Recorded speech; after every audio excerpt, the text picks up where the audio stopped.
Greetings programs, fellow souls. This video we're going to be doing a quick teardown of the Atari 2600, or the Atari VCS, but I'd say Atari 2600 because that is exactly what the nameplate says here.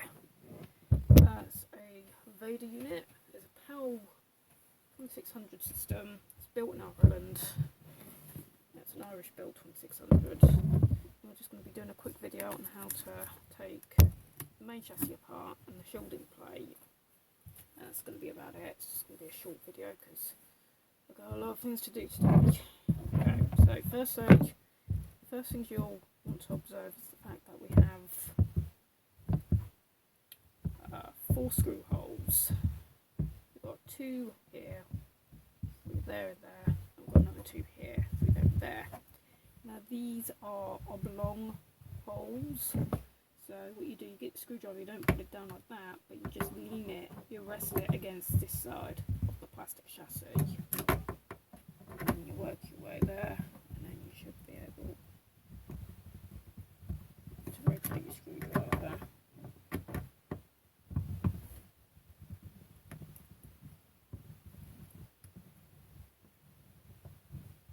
Yeah, keep some pressure on it, make sure it's always leaning against that side of the chassis.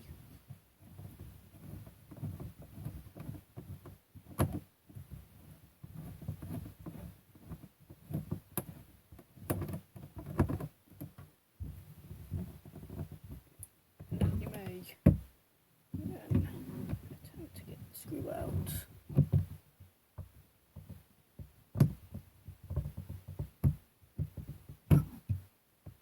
There you go. That's the first one out. The same goes for this side.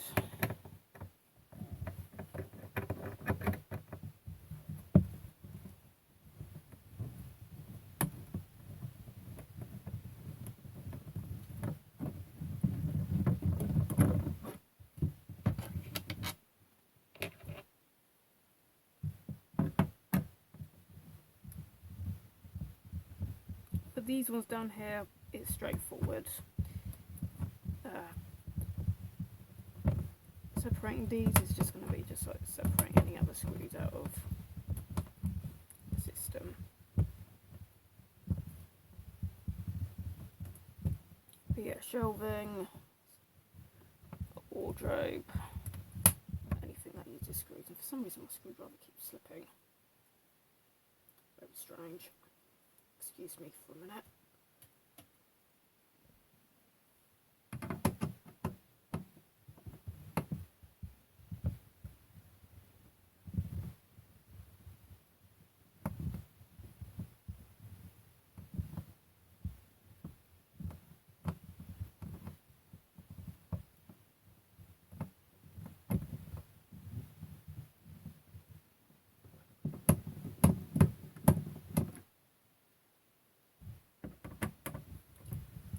And again, over here, this will be the last screw of the plastic chassis.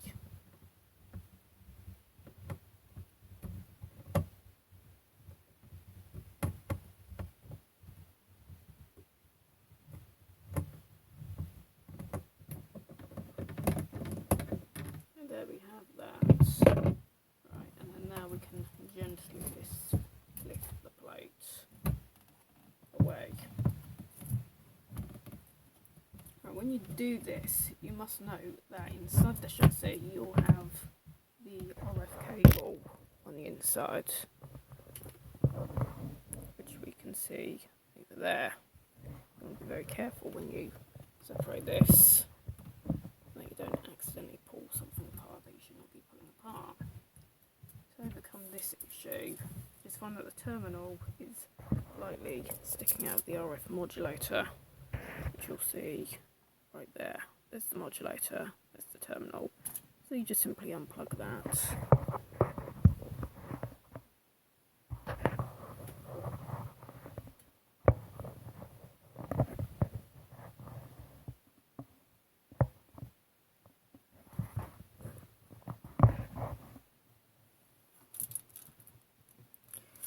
You may find that a pair of pliers might be a good idea.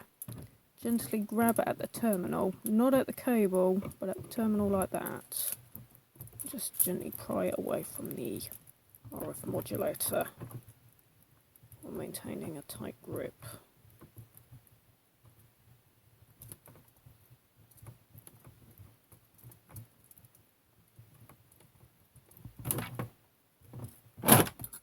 And there we have it. Will be the bottom half of the chassis removed. Please excuse the foil. If you bought an Atari 2600, you'll not find this foil in there. This is a modification I'm doing. I'm trying to reduce the amount of static that this unit receives because, unfortunately, the static on the sound channel is terrible.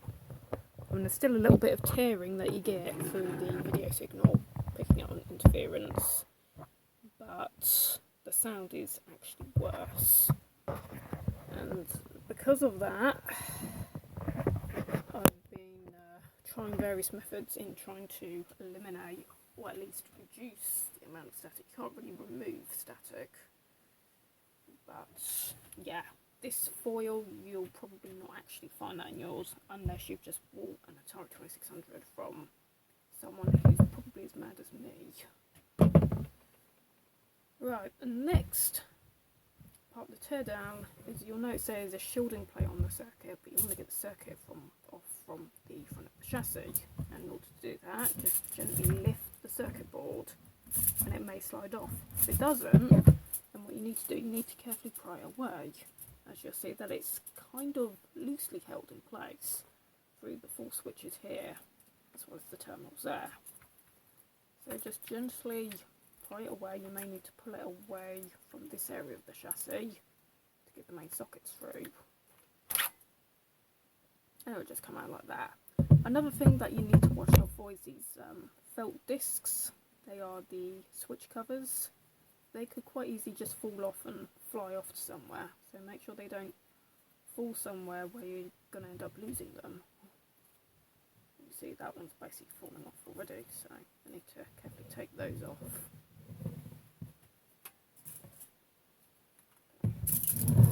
We'll leave it off there.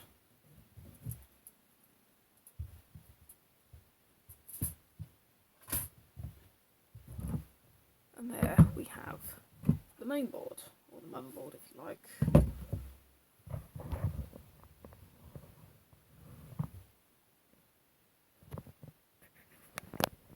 Just readjust my camera to zoom in, sorry about that cut there.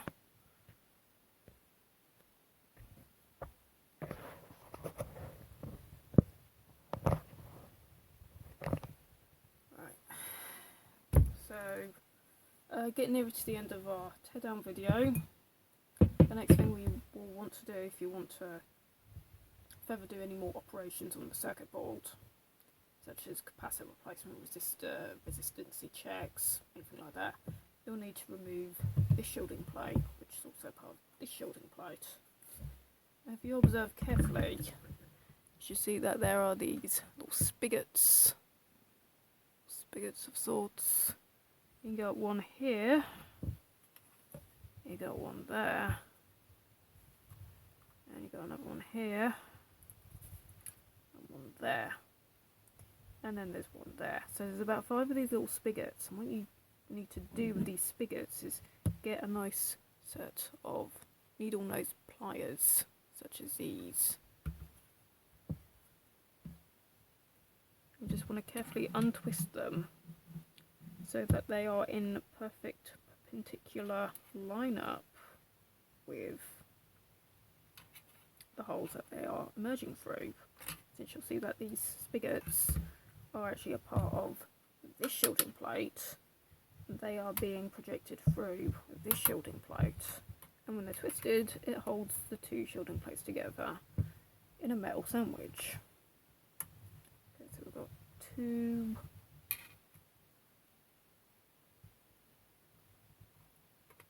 3,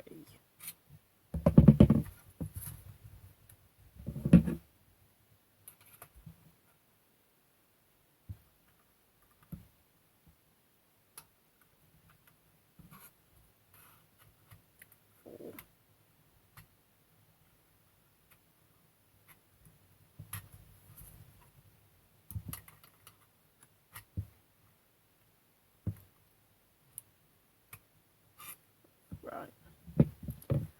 You might also notice there's this kind of foil tape. I'd say the adhesive is actually dying on mine, but you'll need to make sure that these have been removed as well. Another thing that's important to know is that this side of the shielding plate is actually in two parts. You have this area and you have this area.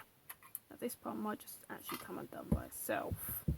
Originally there was a piece of tape that would keep these two parts together, but the original's no longer there, so that's why I just went and put my own bit of cellophane tape there. Now if you manage to straighten up these spigots reasonably well, you should be able to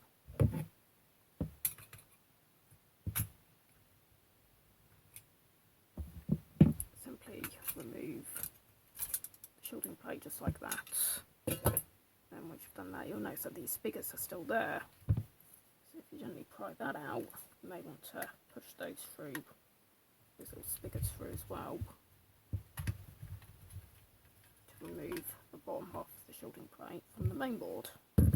And that's it. That's all there is to disassembling your Atari 2600 without the use of a soldering iron. Of course, if you still have the original RF modulator and it hasn't been subject to the AV composite mod, you'll notice that you can also lift the top of the RF modulator as well if you need to conduct further operations on the modulator. If you're very good at radiophonics, then you should probably know how to fix the RF modulator as well. Alright then, see you in the next video. Take care, rock on.